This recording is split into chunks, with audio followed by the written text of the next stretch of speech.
Nagtugan, ho 22:16, adunay gisakmitan sa kinabuhi sa dili pa insaktong panahon. Tuduna gyud tay panahon na tudlo. Murang si David 34 Salmo, sa Ginoo, pahibal ako kanus aman ko mamatay. So kaganiha si Fred Noel matud pa sa akong nakuha impormasyon nganitam atong sa Jewel ito, niingon si Fred Noel nga dili na gyud ko mahapunan. Murag nakita na gyud niya maigsuon ang iyang panahon. Tungod kay kini-kinabuhi panahon man. So karong gabi atong na bati mangigsoon ang unang putong sa mensahe nga mao ang alawiton. Atong hinumduman nga ang kinabuhi sama ra gyud sa awit. Munang gihimo na nako nga maong kanta Ma'am Jean tungod kay nakita nako nga bisag unsaon sa tao, bisag unsa pagkakasapian, bisag unsa pa imong posisyon naagyo kay ending. Kaya ang kanta nga walay ending wa gilami. Bisag unsa pagkasikat ng kanta basta di mahuman. Una ka na kanta pag recording na kustagom, niingon ang nag-record nga kining imong kanta sir perting taasa kay normal 4 to 5 minutes. Pero kini hapit na niabot og 7. Yang na nako nag-record abi ni mo dong gusto nako nga magbuhat og kanta nga dili mahuman. Ano man kay kining kanta gipahinungod nako dis kinabuhi. Gusto nako nga kinabuhi ta di na lang uta matapos. Ano man kay way nang inabuhi aron lang mamatay. Nang inabuhi ta kay gusto tan mabuhi pero di na ginato mapugnan mga igsuon kini tawag og kamatayon kanina.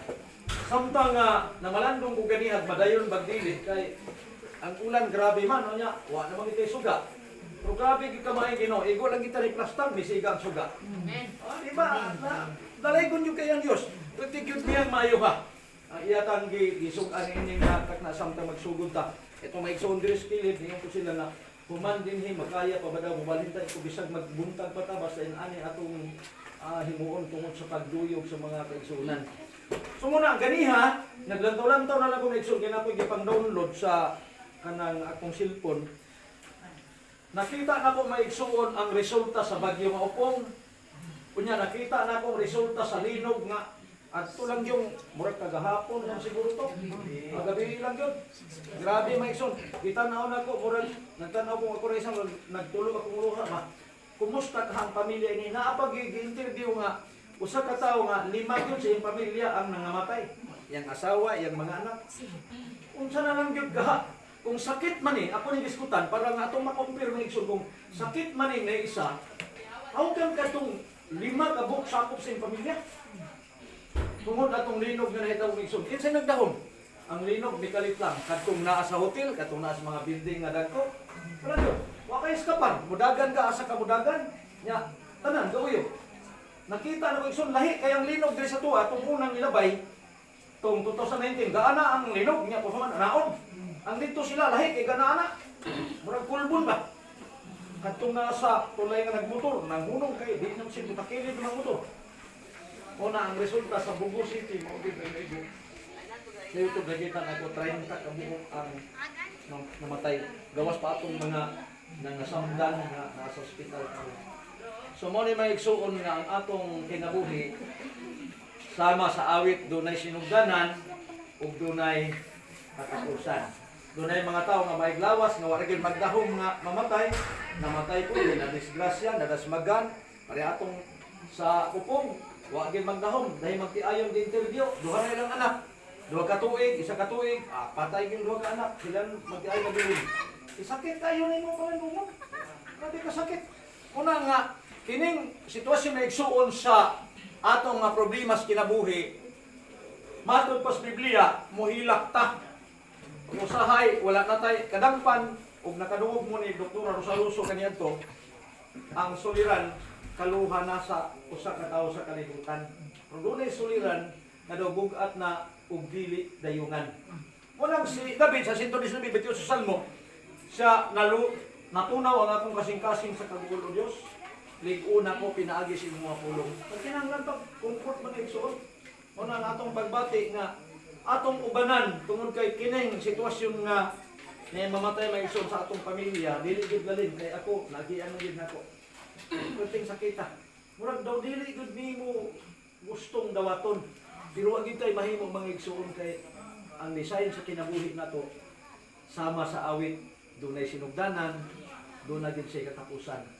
Ano mosultan sa dili sa atong pagsukad sa daguang gastong inahan Usa ra gyud atong hinilakan, parehan kita tanan. Ang atong kinabuhi, naghilak ta. Uhard. Lisod, apiki, pigado man. Madato ta, natay daghang kwarta. Initan ko tag tao. Tama sa atong igsuon di pa pudugay. Brother Angeles, wala pa ginagdahong nga mawala siya kay maayo kay iyang lawas. Nya, naa pa na, nay kwarta, nay kung sa pangitaon. Pero tungod kay ni lagi ang gitawag og kamatayon, di na gid nato malikayan. Unang Samuel 20 bersikulo 3. Wala ako kadalag Biblia may isuon tungod sa dali kay ato milito. Murag na man siguro palihog ko basa sa rin. Palihog ko. Unang Samuel 20 bersikulo 3. Dinhi ta mamalandong may igsuon. Unsa man nga matang sa kamatayon, ang gisulti may igsuon dinha sa Lamentaciones 4:9. Tunay nagkalain-lain kamatayon. Pero doon na ko na mas maayo nga kamatayon. I-emphasize makigsunan nga ang kamatayon dili tanan horse kung dili naay kamatayon na maayo mo igsuon. Ingon dito sa 4:9 nga ang namatay sa gubat mas maayo kaysa namatay sa gutom. So nari kayuhan mo na nga ang mga apostoles pud niadto pagsulti ni Kristo nga si Lazaro natulog ra atong atuon kay atong pukawon. Ang mga apostoles nga talawan mamatay, naaghat si Tomas kitalawan na to. Hadlok man to mamatay. Siya na mismo niingon. 11:16 sa tanan mangadto punta kay mamatay punta parehas niya. Kay namatay di ay natulog ra. Nagpaulay ra. Kung ayaw sa 14:3 pinadayag nga bulahan ang nangamatay karon kay ngano man. Pahulay man. Wala problema, di na kadungog na gubat na linog na bagyo. Itanaw na ko igsoon kadtong nahitabo sa human sa upong, grabe gud. Mga pamilya nga naglumbay, wala tayo mga balay nang gitrapal. Kanti maluya. Ngalos wala kaunon, wala inumon. Mao ni ang atong sitwasyon. Unang Samuel 20 bersikulo 3. Ipalihog ko og basa atong tan-awon. Apan mitubag si David, nasayod kaayo ang imong amahan nga suod, kitang higala, busa wala kaniya sultihin ini. Ipanumpa ko sa ngalan sa Ginoo nga malagro ang akong kinabuhi. Namiligro ang akong kinabuhi. Diri nga version yung namiligro ang akong kinabuhi. Dito sa King James, sa ingon dito, sultihan ko ikaw nga usa ka lakang lang gikan sa akong tindugan kamatayo na. Murag kun ba kana atong kadatikang na to kadadlaw, wa ta masayod sa atong kaugmaon. Ingon ang Santiago 4:13-14, kay unsa ba kamong tawo moingon ugma mo adto ko dito kay magpaasinso ko sa kinabuhi. Nga ang tinuod wa mo masayod kay kamo sama lamang sa aso. Mawala na ta kinabuhi. Si Parinoel, murag gahapon lang makita anak ko mag-agi-agi dito sa balay magguyod-guyod sa kabaw. Karon wala na. Mo ni mga igsoon nga ang kamatayon.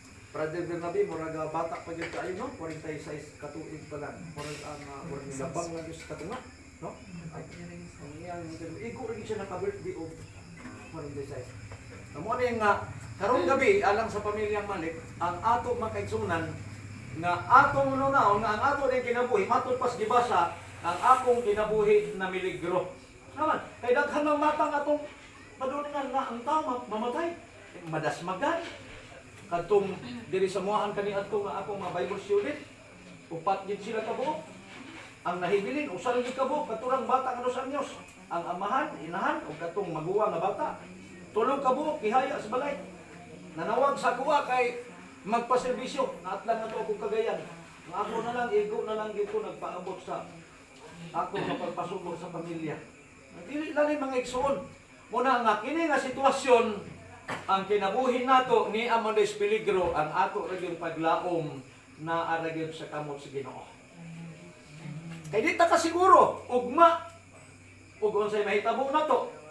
Natay igsuon sa panabo. Brother Tata nga baskon. Gahilak siya gasugilo nako. Ano man? Kuno na gyud ka basis nga